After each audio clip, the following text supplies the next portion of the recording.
Izzy's world. Izzy's world again. Again, we're here in Izzy's world, in the realm. So, Ye, formerly known as Kanye West, has started dressing up as a KKK member. He had an interview with DJ Akademics, who is a known PEDO. He has had interactions with a 15-year-old girl, so technically a hebephile. Hebephile is the technicality. I learned that on X, formerly known as Twitter. And they've been saying about everything it's FKA. It's formerly known as. They have to acronymize everything. They even acronymized the KKK. And I don't want to say it out the full thing because, you know, in 2021, during the pandemic, because I'm in California, CALI, an episode of YMH, Your Mom's House, said that if you curse in the first 10 minutes of your podcast, it goes down a bad algorithm, which means no algorithm. So I'm not going to say FUCK or SHIT, but we'll keep the acronyms going. Now, the first place, see, now I'm confused because we have the artist FKA Twigs. Does that mean formerly known as Twigs? And if so, was she something prior? Was she Twigs? I guess she would have been Twigs, but now she's formerly known as Twigs, which means what is her new name? And she ties in, everything ties into everything in Izzy's world.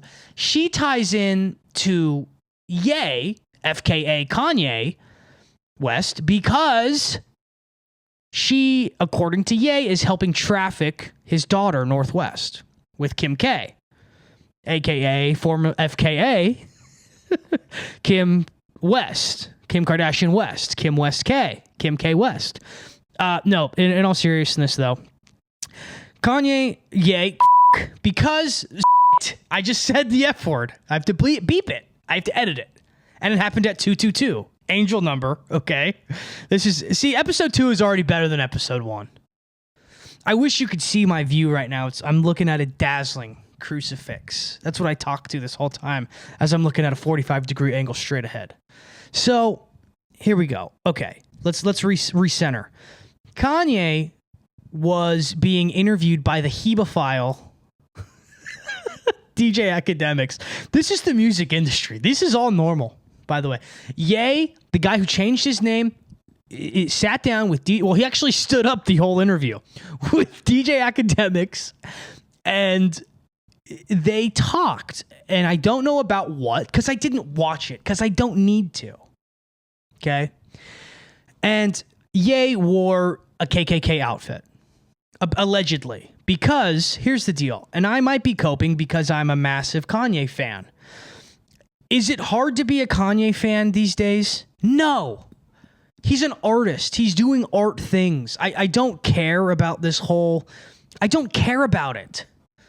If you're a white guy who has had an opinion in the last 10 years, you've been called a Nazi. So, it doesn't really bother me that Kanye's being called a Nazi, frankly. Okay? I don't care. I'll never care. Nothing will make me care. But in this interview, he's just like the KKK member. But it's interesting because I want everyone to hold on for a moment. Because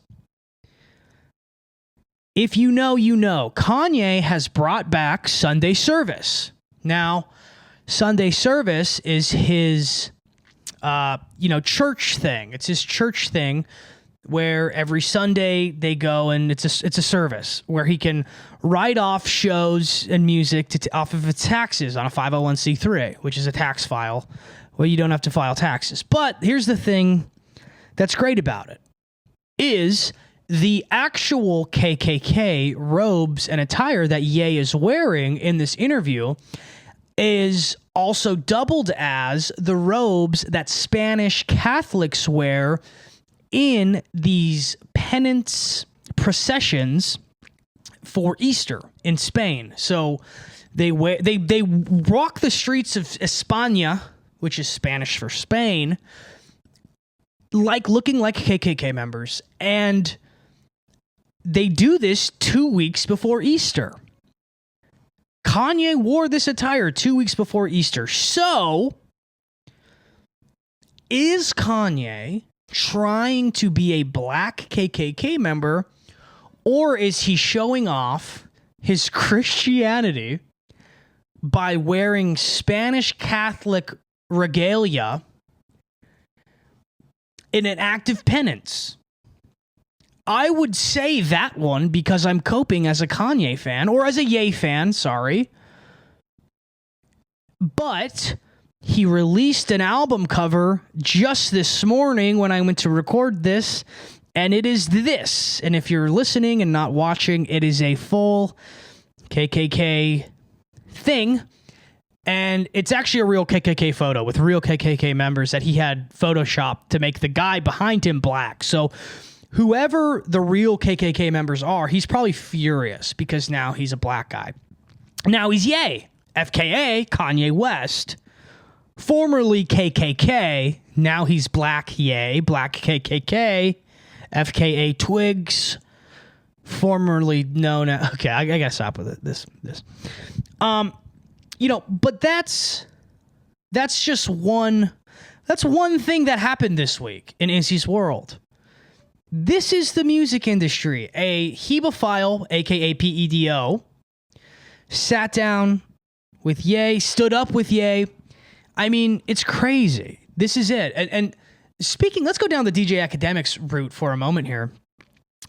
The thing that went on with him and Drake, where someone hacked into Drake, FKA, aka Champagne Pape, hacked into his Finsta, which is a fun Insta.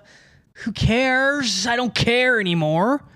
But they leaked the fact that Drake has dissenters removed from X, FKA Twitter. So if you say enough bad things about these individuals, they will have you removed from social media platforms, which is interesting. Because I have not been removed from anything yet, and I have slandered dozens of people, if not hundreds. And I don't know why. But you know why? Actually, a little bit. I've done some research on this. And this actually has to do with some occultic ideas and stuff. We'll streamline into that. Whatever. Who cares about the DJ Akademics? Who cares? Who cares? He's a PEDO, right? So what's going on, right? When you saw this shift, and I've been talking about a shift on my Instagram for a very long time. There is a literal shift. There is a literal Yuga shift within the Yuga cycles that happened on March 21st. We shifted into a new age, okay? Now, I have a write-up on my Substack that's completely free that discusses this. It's what I am calling the Meta Aeon of Lucifer. Now, an aeon is just a fancy word for age, very popularized by psychologist and writer Carl Jung, as well as, and sort of a philosopher, right? And Aleister Crowley. Aleister Crowley really popularized this term. It's just a fancy word for age. And what I am dubbing the Meta Aeon of Lucifer is tying together a lot of different zodiac, aka zodiac, esoteric information and knowledge and stuff from Crowley's Thelema and all of this stuff, and I'm putting it all together. And it's just a way to describe what the shift that is happening and what's going on. And what's essentially going on is this shift, and a lot of people have been feeling it lately. And it is, we are moving from an era that was thriving off of essentially like Malachian energy. And what that means, I didn't think we were going to go this deep this quick, but we're here. Essentially what that means is the lowest forms of energy were being thrust into the limelight and were being sort of rewarded. But what is happening with this shift that this guy that I really like, his name is Ian Ferguson, aka the White Lotus of Light, writes about using Vedic astrology, which is a form of Eastern astrology, is he writes about this shift and sort of, it's a shift in consciousness. And the reason I am dubbing it the Meta Aeon of Lucifer is because we are shifting from Malachian consciousness into Luciferian consciousness, where Malachian consciousness is this lower vibrational, you know, sort of literally like Epstein-esque trafficking ideas and human sacrifice stuff, into a more like more human propulsion of the self, ego type of thing, an ego type of energy, right? And you're actually starting to see this in the music industry. Now just follow me. I know that's kind of a lot and that sounds kind of crazy, but just follow me, right? Some of our biggest women musicians in the last, you know, let's say 10 years have been a lot of artists like Nicki Minaj, artists like who did WAP? Who did WAP? Another acronym. Who did WAP? It was Cardi B, right? You had Meg the Stallion, right? You have these artists who are doing things like the degradation of their own self, the degradation of women, right? That would be considered a Malachian consciousness form because it is a lower energy. It is lower vibration. It is literally commercializing sexual energy, okay, which is of the lowest root chakra. And I don't like chakra or chi or any of that Eastern shit. I don't like that. SHIT, right? But we're past 10 minutes, so we can say that. But it's of those lower realms. And that is what was being promoted because that is the aeon we were in, right? But we are moving into this one, and we're seeing artists, right, that are coming into the limelight that are promoting a different type of hedonism. And it's not so much sexual hedonism. It's not so much my WAP, my WAP, okay? It's more like, who's a great Doechii. Doechii is a great example of this. Now, Doechii is very interesting. She's very propped up a lot. TDE, Top Dog Entertainment, is doing a great job of really pushing her to the forefront, using all of the meme pages, etc. But what we are seeing with this is it's shifting from sexual debauchery into a different form of sin, which is pride.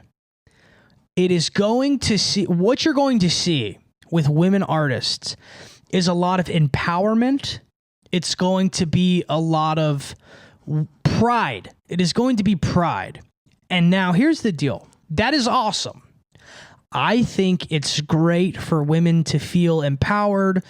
I think all that stuff is cool. I don't care. I would much rather listen to Doechii than Meg the Stallion or whatever. I don't really care for any of it, but whatever, right? But what it is it's just a different form of sin. It's pride is a sin. Lust, which is what it was prior, is a different type of sin. It's a lower form of sin. Pride is ego, right? Lust is a hunger. It is a desire. It is a thirst. Okay. It's like almost like a water kind of thing. It's like if you want to make it elemental, lust would be more water. Even like the act of having sex, there's a lot of fluids and lubricants and things like that involved. And I know that this sounds fucking crazy to a lot of people who don't understand esoterica because they exist more in the exoteric. There's a difference.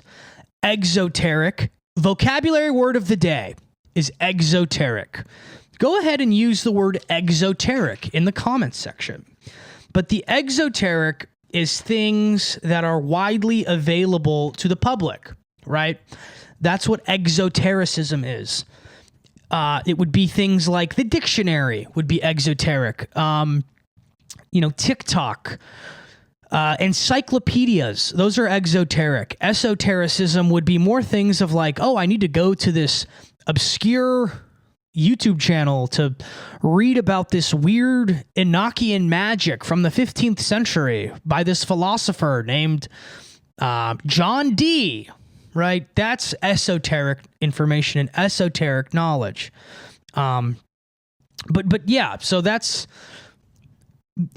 where we're headed. That is why you're seeing artists like Doechii become really big. And it's also kind of why you're seeing artists not necessarily fall off, but they're trying to find their way in a different way. An example of this, I would say, would be like Lady Gaga, right? Lady Gaga is dealing with a type of esotericism that thrives off of like a Malachian energy, right? She did a lot of things with Marina Abramovic. She did a lot of things that are Malachian, and the Malachian is phasing out. And she's going to have to take on a more of a godmother type of role for these empowerment artists that we're going to see, like Chappell Roan, who I talked about last week, just had her initiation with Michelle Lemmy and Rick Owens, right? I just talked about this. If you don't know what that is, you can actually go to my Patreon and I talk all about it. And I get into all of that esotericism very deeply there, right? And her dealings with people who had dealings with Aleister Crowley and all of this other stuff, right? Now, what her sort of deal is with Rick Owens and Michelle Lemmy and all this, they are Thelemites, which is they are students of Crowley. Michelle Lemmy was literally a philosophy student under a guy named Deleuze, who is a famous French postmodernist philosopher, and he was a big Crowley guy. A lot of Crowley's metaphysics deal with deconstructing the obstructions that Christianity caused within contemporary modern society. We're kind of getting away from Izzy's world now, and we're moving into the Project Oracle.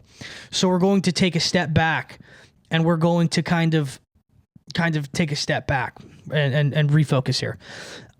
Another artist who showed some of her witchiness. The witchy thing is so bizarre and so annoying.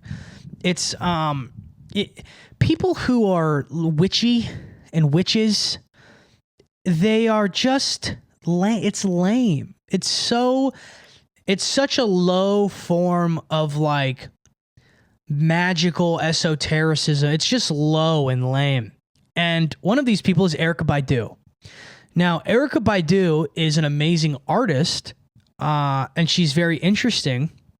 And she recently performed a big show where she was wearing this sort of mockery of what I'm talking about.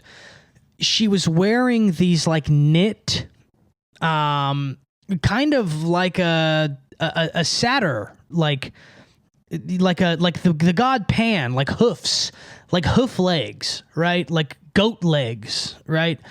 And it's interesting because the butt on them, and I'll have images up next to this. If you're listening, I'm explaining it. It's like stuffed and filled, and it looks like one of those women who have like their butt done, like a really shitty BBL, right? Like Nicki Minaj or something, right? And it's interesting because the feet are like goat feet.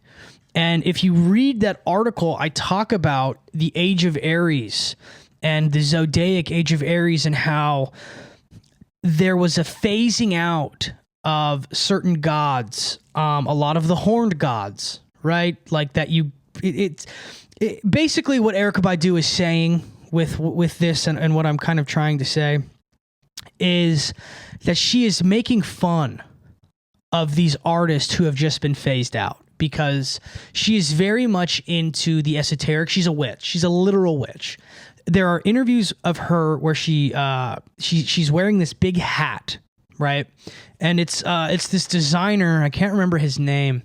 He's from like the Midwest, and he makes all these masks. I'll have images up, but he made her this really crazy looking hat.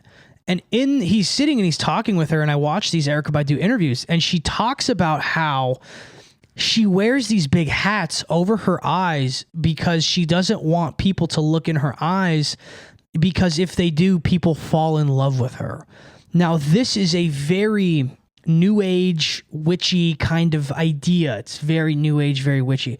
And she is very much in with these crowds who are into this esotericism, into this occult knowledge. And she knows that these aeons are changing, that times are changing, and she is mocking those women. Especially because Erykah Badu is someone who doesn't really perform much. She doesn't really do a lot in the public eye where complex music is covering it and then posting it, right? A lot of stuff you see from complex music or these sort of accounts, right? Like maybe like a No Jumper, and that might be a bad example. But a lot of stuff from them is pushed by PR companies, by PR firms. So Erykah Badu likely had someone contact Complex and post this as a thing. It's a statement, right? That's what she's doing. And that's what the music industry is. And that's what it's always been, right? Music and entertainment has always been vying for one of the most important types of currency that there is. And it's not money. Erykah Badu understands that there is a changing of the guard. And that is essentially what all of the Drake and all of the Kendrick beef was. It was a showcasing of that. That's what it was. And I've done tons of videos on that on my Patreon. We'll get there eventually. That's not what we're going to talk about today.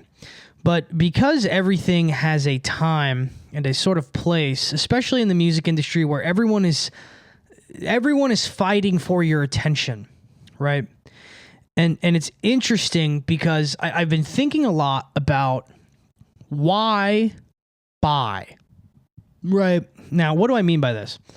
Why is it that every single female and sort of male artist now is being portrayed as bisexual? Okay, and we're going to get there. And it made me think about Tupac and how Tupac was always this hardened West Coast gangster, right? Always. And as time went on, information started becoming more and more known because the age we're living in is sort of an age of like light, right? Remember, Lucifer, and it's the Meta Aeon of Lucifer, is the light bringer. But the type of light that he brings, it's a false light, okay? It's not the real light. It's going to look like the real light, but it's the false light. But, Tupac was this gangster, and this is what he was perceived as. And as time went on, as we got closer and closer to this age of truth and of false light, right? This sort of faux truth, we start to see the truth that he was an actor from Baltimore and that he was actually like a dancer and that he was kind of very flamboyant and that he might have actually been a homosexual. Now, why? Why does that matter? And why did that start to happen? Well, there's a couple of reasons. One of them being that there is the possibility that Tupac may have been gay, which I don't think really matters, because what Tupac has become, Tupac has mythologized himself to such an extent that he exists in like literally the realm of like gods within like the 1900s. He exists in like a Herculean way. He's like a Hercules. He's like a human god. Same with like Biggie, right?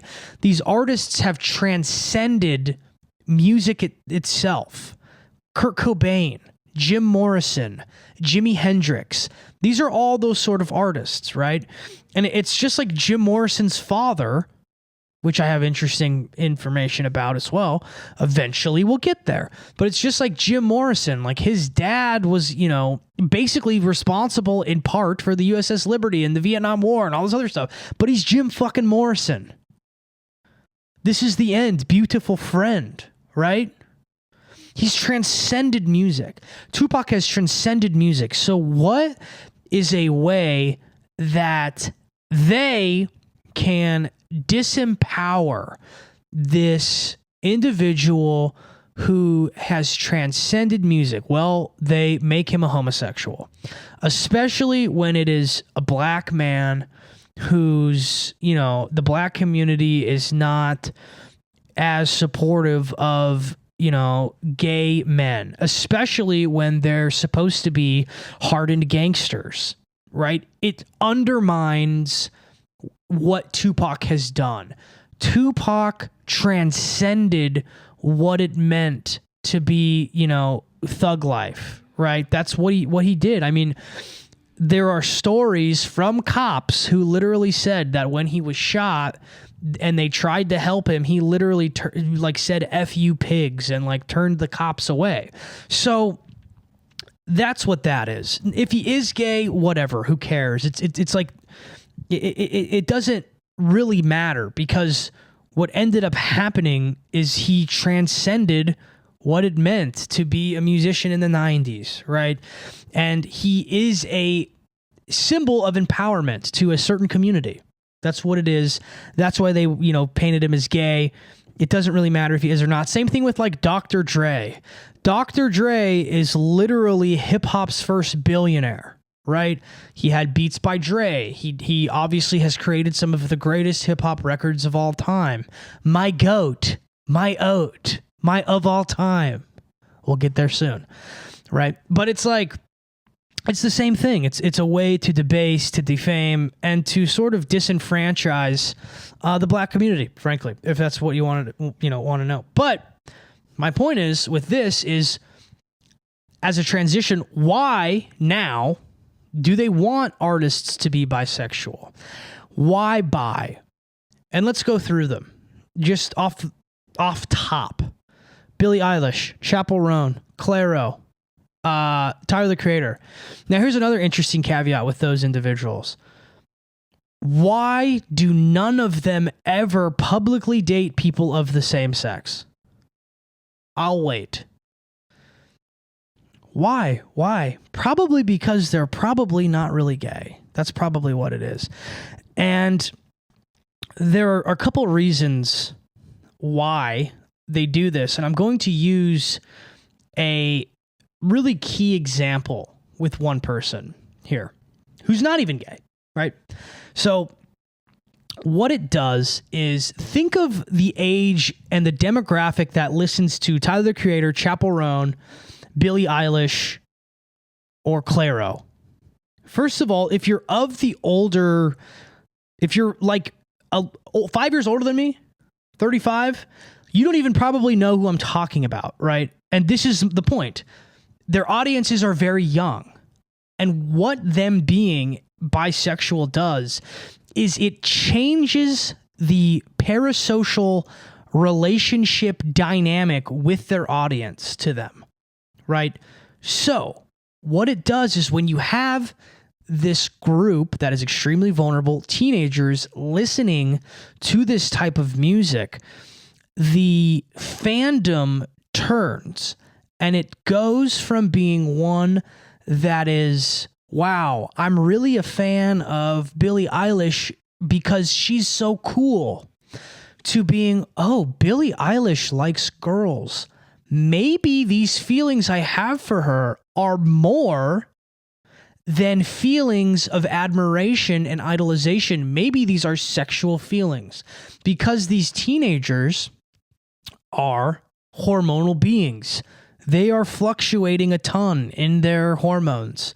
They don't know exactly where they're at. They don't really know. They're all over the place. They're angry one minute, they're hungry the next minute. They want to fight, then they're, trying to find a sock the next moment. If you get me, you get me, right? That's how teenagers are. That's what they embody. They're all over the place. And it creates a type of super fan that it becomes sexual in nature. And what they're starting to do, I'm going to go ahead and play for you a video of a Sabrina Carpenter show. And this is really, really, really weird. So let's go ahead and play this. You have bangs, and I do too, so I choose you. What's your name? Surrey? You're so beautiful. Everyone say hi, Surrey. What? What happened to you? Do you mind if I ask? I mean, you did raise your hand. So I'm in kind of a weird in-between with Girl. Like one day they'll be like texting me a bunch of stuff, and then the next day it's just kind of nothing. It's so basically she said that she's in this in-between because one day they'll be texting her a lot, and then the next day they're just cold. They're hot and cold by Katy Perry. They're literally like robust.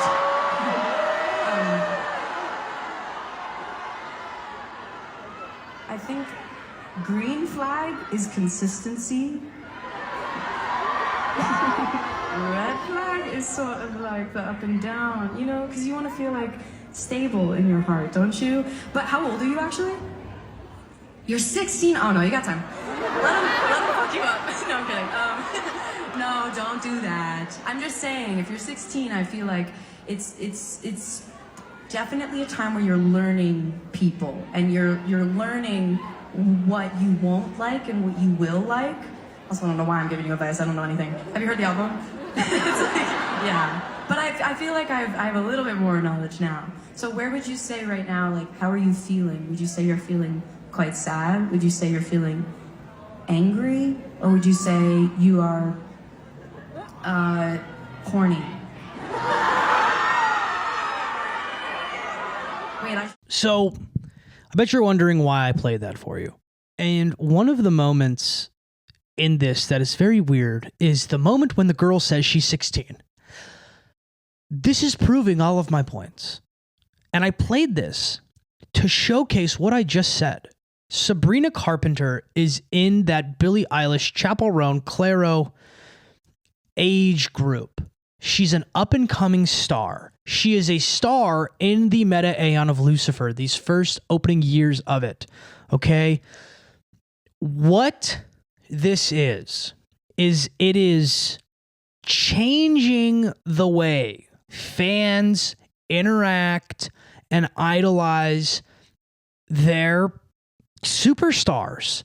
It becomes sexual. And what Sabrina Carpenter does that is very fucking bizarre is every single show she does this, and she singles someone out that she knows is a teenager, and she does this same diatribe. Sometimes saying they're so beautiful, sometimes saying this, and this. It happens every show. It's a part of the show. This is what this is. It is a manipulation of teenagers, hormones, and everything else.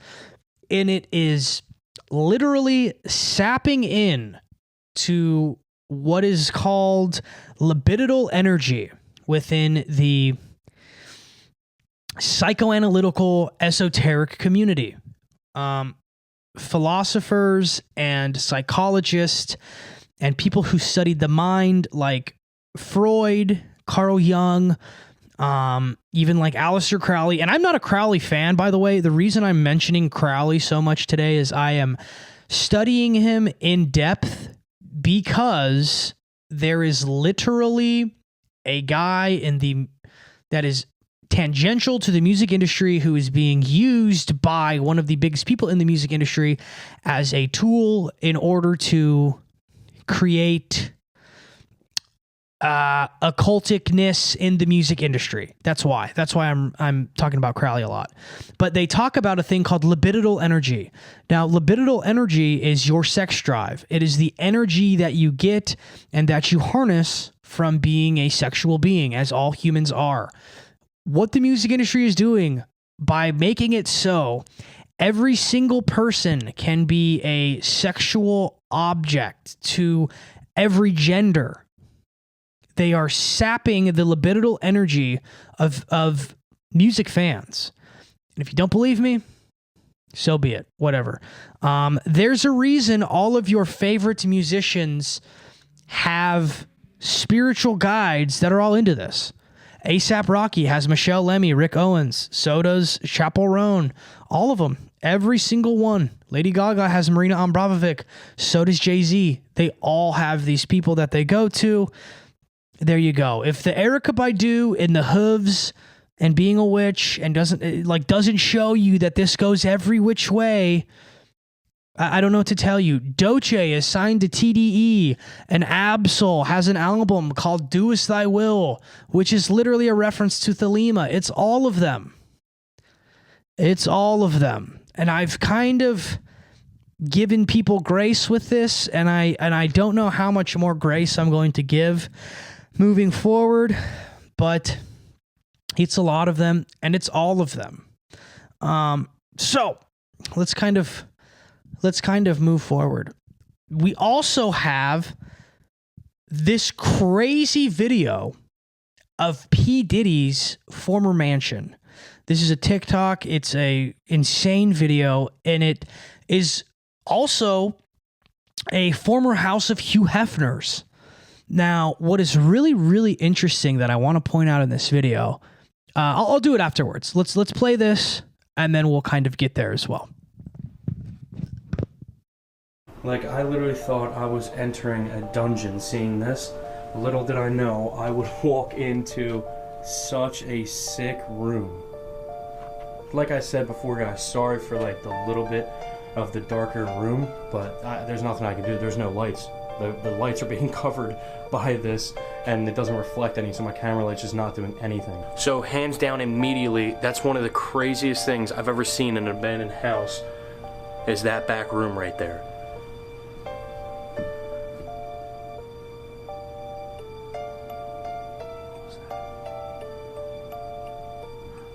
I think I'm just hearing something, honestly, but alright, let's keep going.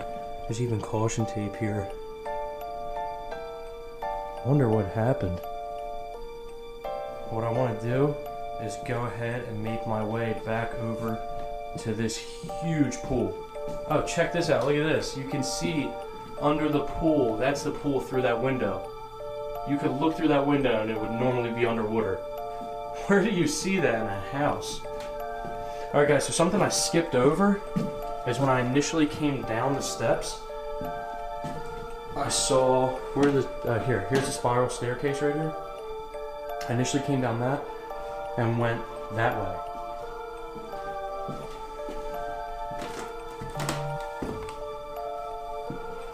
What's this? Oh, it's a changing room. Check that out. They have changing rooms here. And look, you can see under the water with that. Now, there is a really huge emphasis that is placed on the pools in this video, and I kind of was wondering why. So I did some more research on this, and in part, right, the pools had those windows, and the pool actually sat into those walls, because if the pool was filled with water, P. Diddy and everybody who's down in the basement, you can't hear it if somebody screams. So if they are down there doing some sort of Epstein-esque frazzle FKA thing, no one can hear it. Now, I'm not saying that's what they did. I don't know. I really don't. But I find the P. Diddy stuff so interesting, especially when Jay-Z is so candid and open about how he made it in the music industry and how Puff and him were so close. And it just goes to show, if you watch my Bon Jovi long theory, now if you don't know, long theories are what I call my super deep dives, where I source everything, I show everything, I show my receipts. You'll find out that what funds the entire music industry. and it is trafficking of drugs and people. That's what it is. So knowing that the pool is what, canceled that noise out is horrifying, for one. And it's interesting that Hugh Hefner owned the house before him, because P. Diddy really did step into that sort of role of this blackmail, this sort of, sexual weird is how I'll put it. That's kind of, speaking on that and of that, I want to pivot into something that is a little bit tangential. My dad was invited to the Playboy Mansion. Now, if you don't know who my dad was or is, my dad was signed to Geffen Records in the 90s. He was dropped for reasons. He basically found out what the music industry was all about and was not about it, and was let go because he did not want to take the steps necessary to advance. I will leave it at that. But he was invited to cool shit, and he did fight Anthony Kiedis at I don't know if it was a Playboy Mansion, but it was some sort of party like that. And the reason I'm bringing this up is because it pivots into something really interesting, crazy, and sad. So my dad almost played Jim Morrison in the Oliver Stone Doors movie.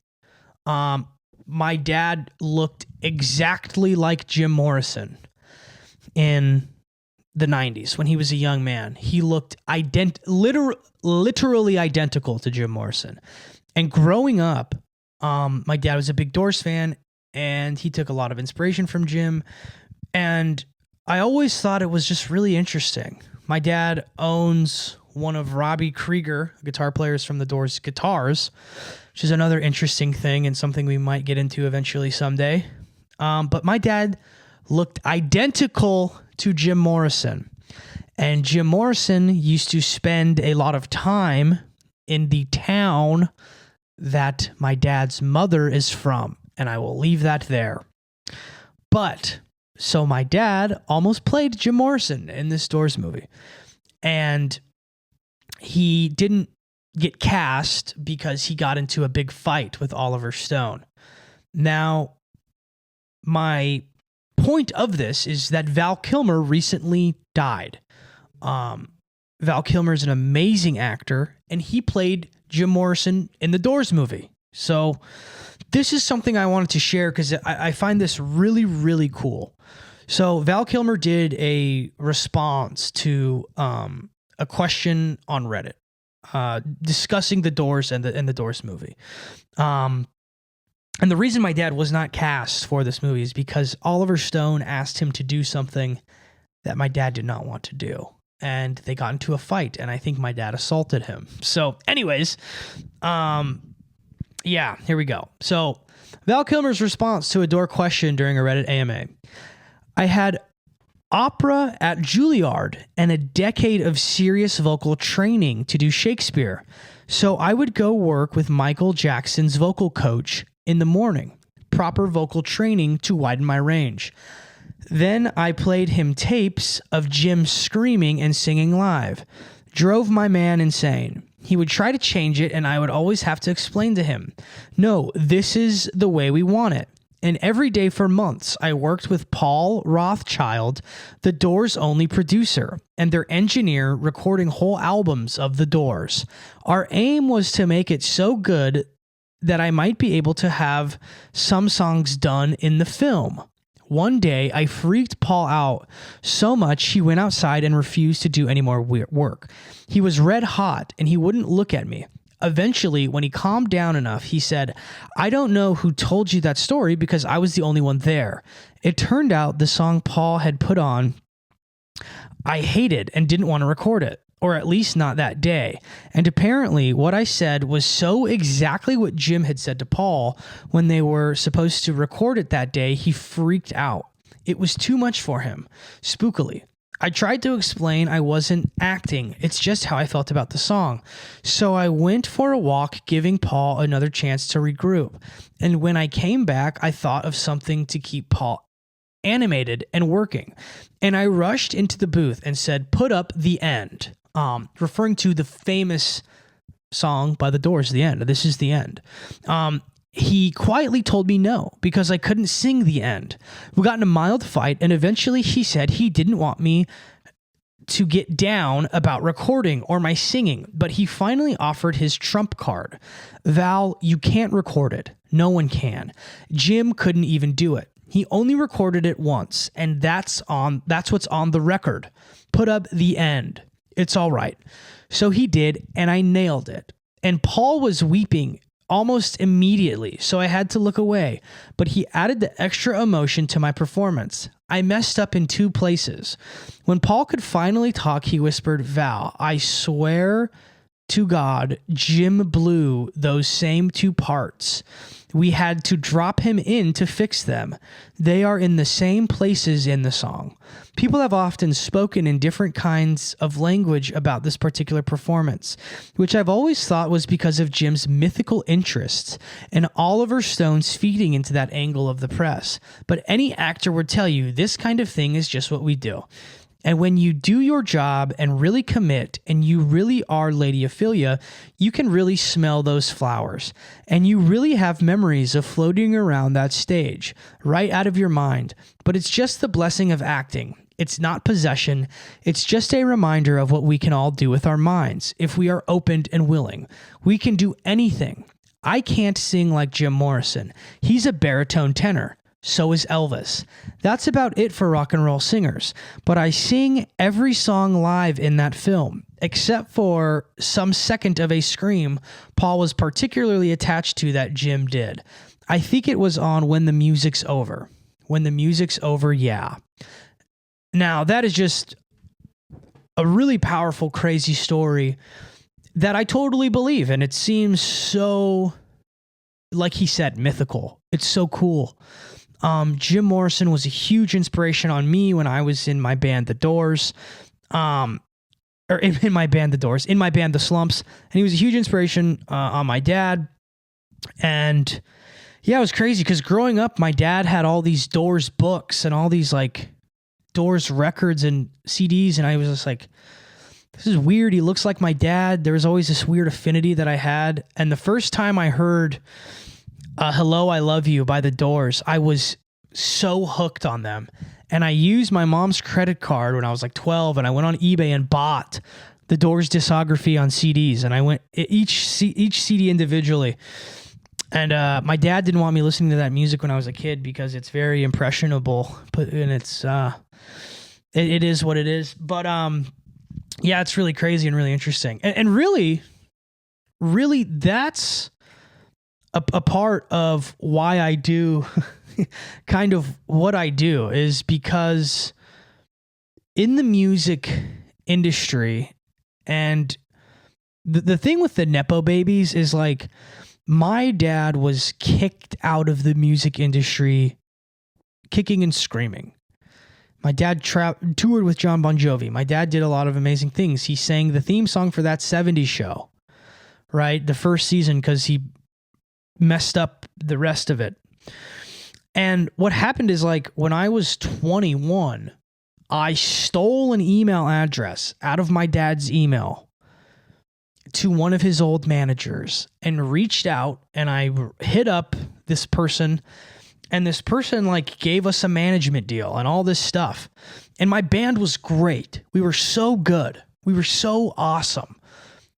We were young. We were handsome. I had it. I was the front man. But the thing is mentally and emotionally, we weren't there, and we blew it. And my point is that spot should have been given to someone who was ready, right?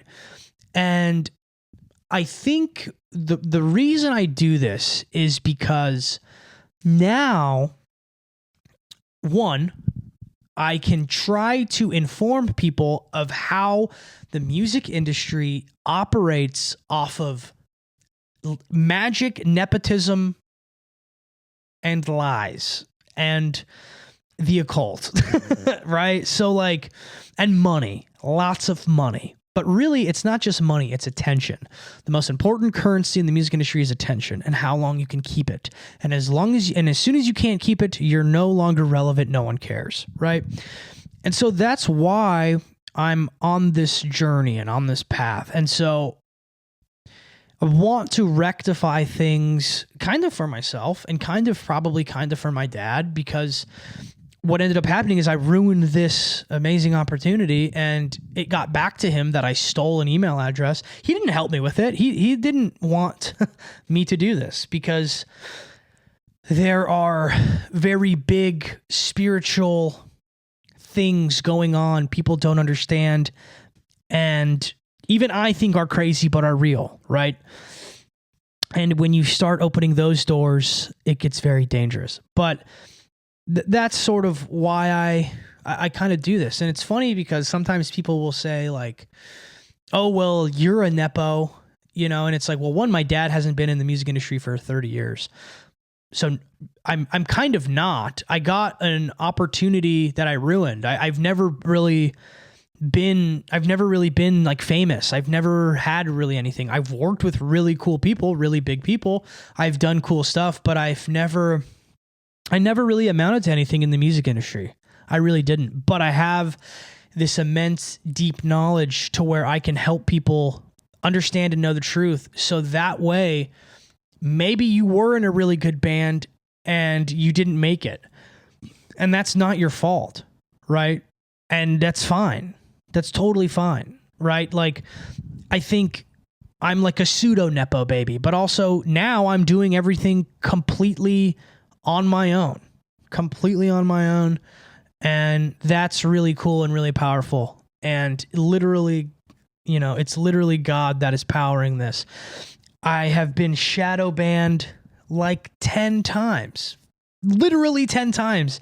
And somehow I've broken out of it time and time again. And I think in part it is because we are moving into this era and into this time where the truth has to come out. The truth has to live. It has to thrive.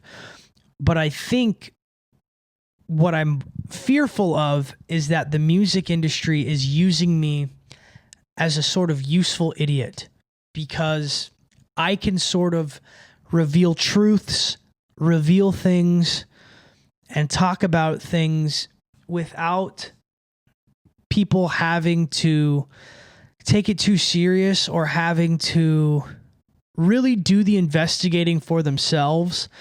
Because I really do feel like if you start to look into these things yourself, and when you do the work yourself and you see the connections, it's not just presented to you in a way in which you'll hear it and you might forget it 5 or 10 minutes later.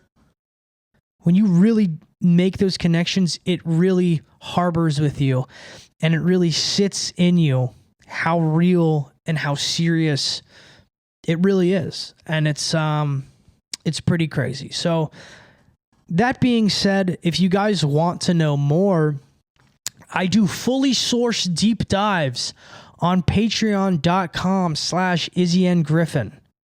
All right. The links are everywhere. It's fully sourced. People have tried to challenge me and my sources. I come out on top every time, baby. We are going to be going down the rabbit hole with this podcast in the future. We're going to get weird. We're going to get crazy.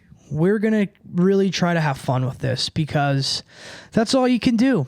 I've talked about how I never really wanted to, you know, I never really wanted to do podcasting again. I was getting super burned out, but after I figured out and learned what I learned of how they're trying to do this, yep, I'm going to be on some big podcasts at the end of April.